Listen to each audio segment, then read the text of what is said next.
Sajjad loan साहब ने election से जो है बाहर रहने का फैसला लिया है। वो वोट नहीं डालेंगे।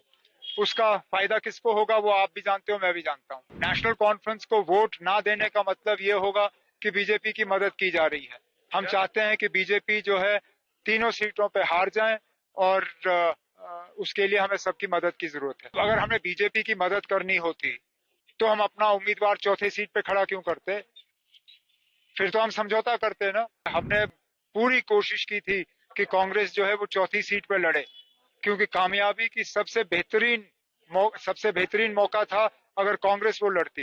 लेकिन कांग्रेस ने ना लड़ने का फैसला लिया, इसलिए हमें मजबूरन अपना उम्मीदवार वहां पे उतारना पड़ा। हमने सबसे, आज आपने देखा होगा हमारे चारों उम्मीदवार वो मीडिया के सामने आए और उन्होंने पीडीपी और बाकी एआईपी और सबको, उस वक्त तो सजाद लोन साहब की तरफ से कोई बयान आया नहीं था, उन्होंने सजाद लोन साहब से भी अपील की थी कि वो नेशनल कॉन्फ्रेंस के हक में वोट दें।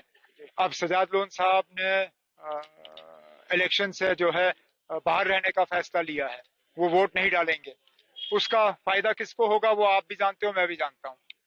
अब क्या मजबूरी रही वो मैं कह नहीं सकता हूँ, लेकिन बाकियों से मैं कम से कम अपील करता हूँ कि वो इलेक्शन से बाहर ना रहें, वो अपना वोट दें और ये साबित करें कि वो वाकई बीजेपी के खिलाफ हैं। क्योंकि अब ये सीधा मुकाबला नेशनल कॉन्फ्रेंस और बीजेपी का है और कोई है नहीं इसमें। तो नेशनल कॉन्फ्रेंस को वोट ना देने का मतलब ये होगा कि बीजेपी की मदद की जा रही है।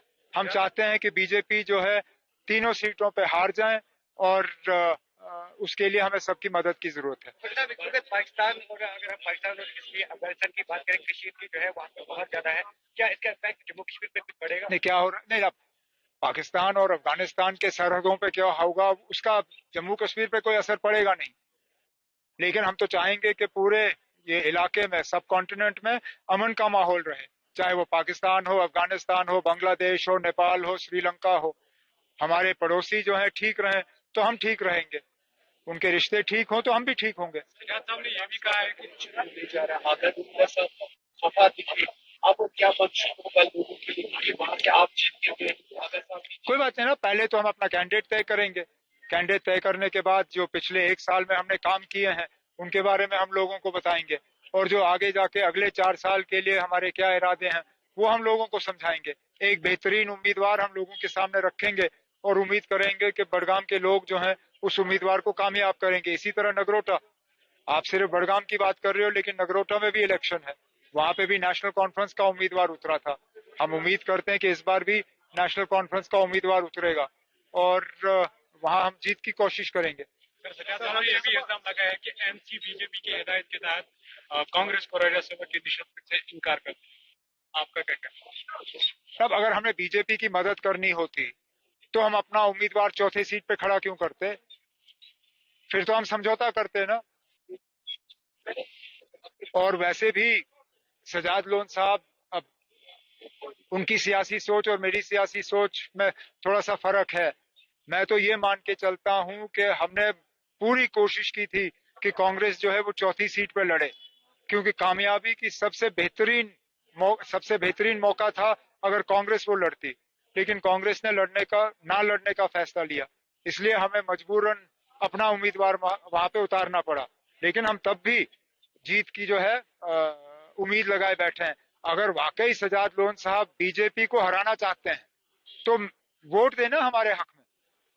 उनका इलेक्शन से बाहर रहना बीजेपी को फायदेमंद है।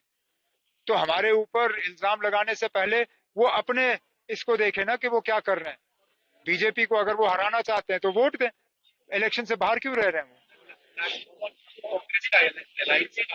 अभी भी है, अलायंस है ना।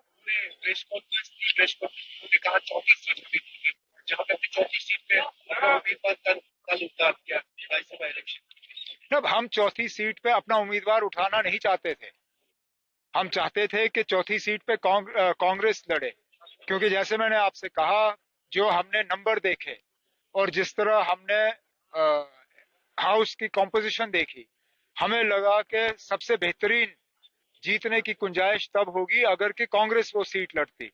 क्योंकि पीडीपी हमारा एलाई है नहीं, लेकिन पीडीपी इंडिया ब्लॉक का एलाई जरूर है। तो पीडीपी के लिए उस वक्त कांग्रेस को वोट देना शायद ज्यादा आसान होता बनिस्बत के नेशनल कॉन्फ्रेंस को। लेकिन चलिए, अब कांग्रेस मैदान में है नहीं, इसलिए अब हम कांग्रेस के तरफ से पीडीपी से गुजारिश करेंगे कि बेशक हमने एक साल पहले एक दूसरे के खिलाफ इलेक्शन लड़ा, लेकिन क्योंकि अब सीधा मुकाबला नेशनल कॉन्फ्रेंस और बीजेपी का है, तो हम उम्मीद करेंगे कि पीडीपी इलेक्शन से बाहर ना रहे और वो नेशनल कॉन्फ्रेंस के उम्मीदवार के हक में वोट दें।